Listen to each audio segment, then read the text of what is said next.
नमस्कार, मैं हूं निखिल।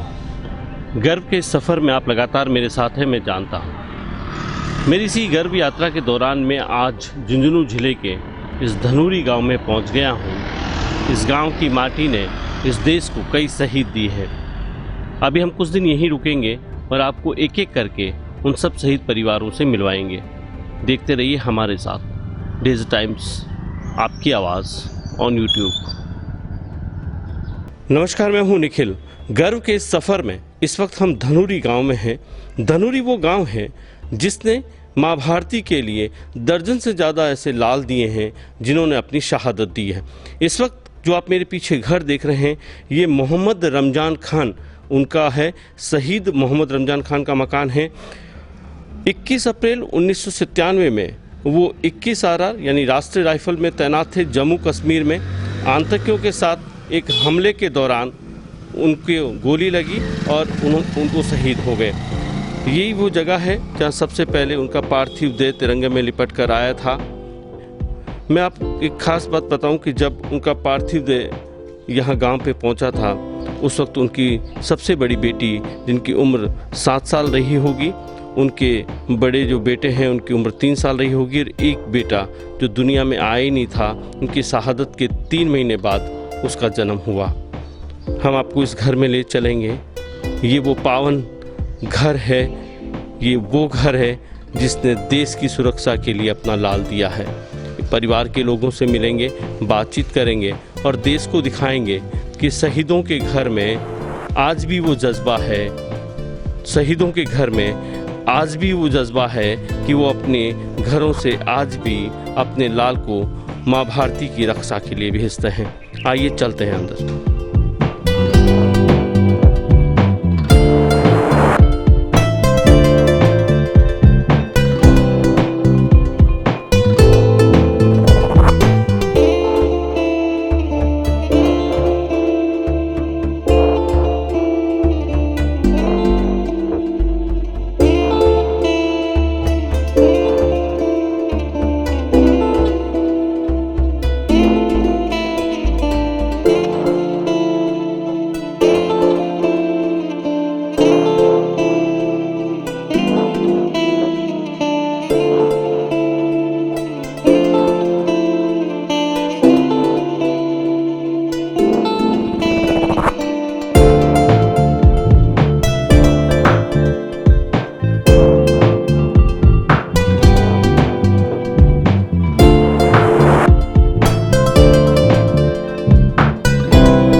जी नमस्कार, मैं तो बस आपको प्रणाम करने, आपसे मिलने आया हूँ।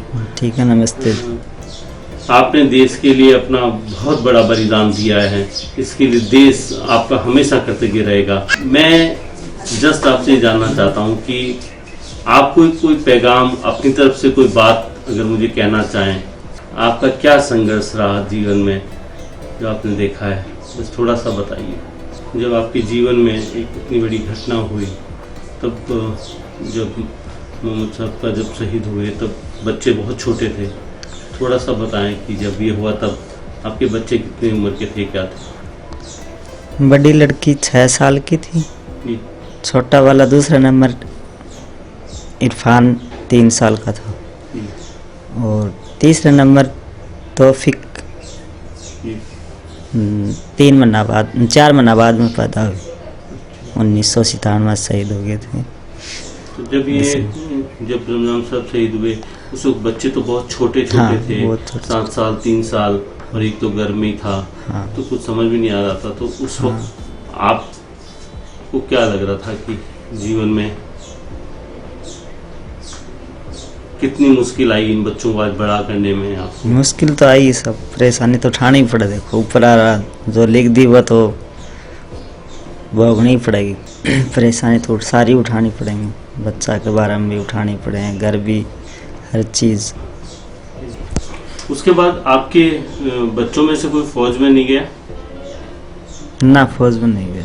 अभी तो एक तो मेडिकल करे, छोटा वाला तो रशिया से। इनकी भी कोई सहायता नहीं दी हमको गवर्नमेंट। सारे में खुद ही लगाए 25 लाख रुपये। ये यहाँ से पढ़े दोनों, इंडिया से। इनकी फीस वगैरह मिलती थी। तो आपके मन में कहीं इस तरह की बात है कि जब मोहम्मद रमजान साहब ने देश के लिए अपनी जान दे दी और देश जो है वो आपके प्रति कुछ कर नहीं पाया,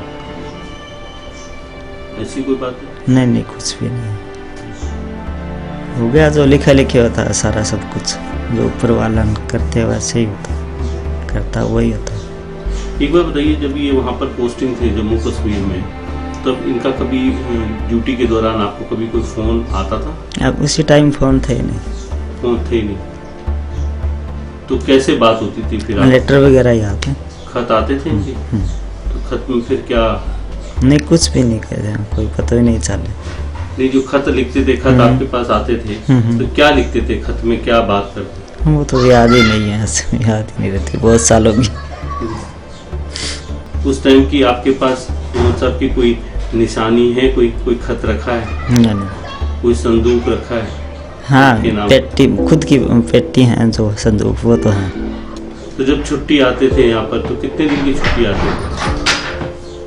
भाई यही कदे मन्ना कि 15 दिन के आते थे। उसी टाइम तो बर्फ को इलाका था ना, तो इसलिए 3 महीना की सक गया है। तो जब छुट्टी में आते थे तब उनका घर में क्या रूटीन क्या रहता था उस वक्त? तो सारे जब छुट्टी आते थे तब उनकी दिनचर्या क्या रहती थी? मतलब घर में रहना या गांव में घूमते फिरते? नहीं, ज़्यादा नहीं घूमता, घूमता फिरता कौन ज़्यादा, घर में ही रहते, खेत में। कोई बातचीत होती थी, कुछ कहते थे बच्चों को लेकर, इनको क्या बनाना है, कभी उन्होंने कहा हो? हाँ, यही कहा, फौज में भेजना है, एक को डॉक्टर बनाना है, ऐसे ही बोलते। तो आपने 2 डॉक्टर बना दिए? हाँ। उन्होंने एक का, आपने 2 बना दिए? हाँ। तो फिर फौज में नहीं भेजा? हाँ, इंशाल्लाह वो पेपर में पास हो जाएगा छोटे वाला, फौज में डॉक्टर बन जाएगा। ये जो फौजी होते हैं, आप तो फौज को जीवन को देखा है, ये जो फौजी होते हैं देश की सुरक्षा के लिए रहते हैं, देश की सुरक्षा के लिए, देश के लिए शहीद हो जाते हैं।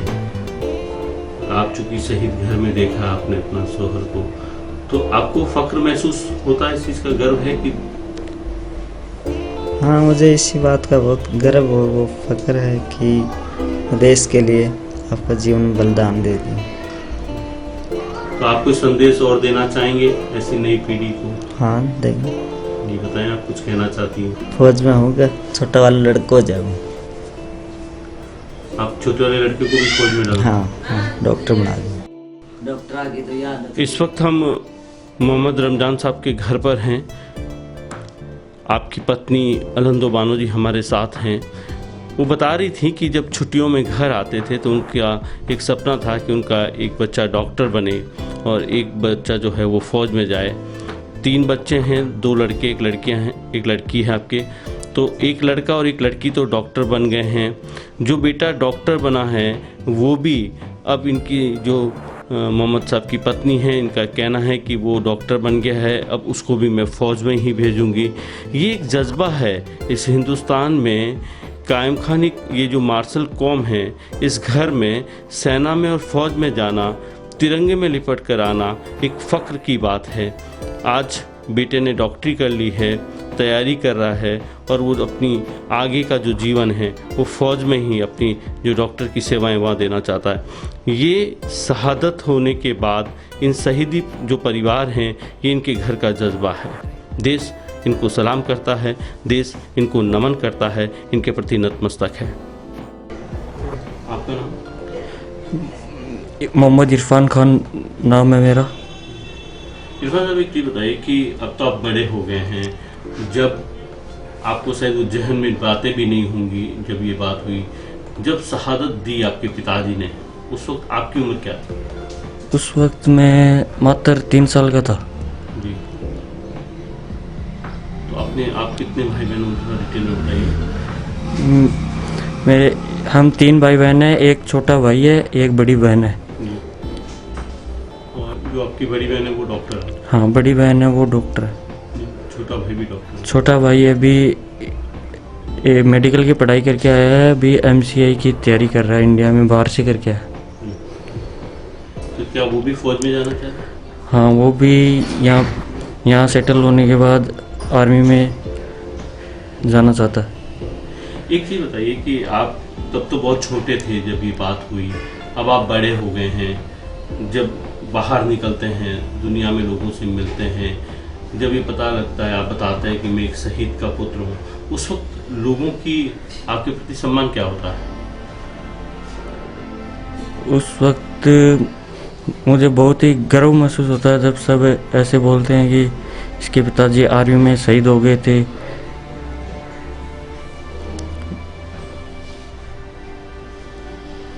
आपकी माता जी ने बहुत संघर्ष किया होगा आप बच्चों को पालने में। हाँ, संघर्ष तो बहुत किया है। उनकी आपके साथ साथ बड़े होते गए तो आपकी बातचीत तो होती होगी ना? छोटे थे तब कुछ सवाल होते थे आपको कि माँ पिताजी कहाँ हैं, वाले साहब कहाँ हैं? वो उस टाइम का तो मुझे ध्यान नहीं है। नहीं, अब जैसे बड़े हुए समझने लगे तब से आपने कभी चर्चा की? आपने कभी चर्चा की? ऐसी कभी चर्चा होती है माताजी से पिताजी के बारे में? नहीं, चर्चा माताजी से नहीं होती। बाकी सब लोग बताते रहते हैं कि ऐसे ऐसे ये घटना हुई थी, कैसे क्या हुआ था, ये सब। क्या बताते हैं जरा थोड़ा हमें विस्तार से? वही कि जम्मू कश्मीर में कोई ऑपरेशन रक्षक चल रहा था तो उस टाइम उन्हें चेस्ट में गोली लगी थी। तो और कुछ ऐसे भी बोलते हैं कि उन्हें बस के द्वारा ले जाया गया था, हेलीकॉप्टर की व्यवस्था नहीं थी वहाँ पे हॉस्पिटल, तो देरी हो गई थी। तो भी कुछ लोग ऐसा भी बोलते हैं, रियल में है या नहीं पता नहीं, ऐसा भी बोलते हैं।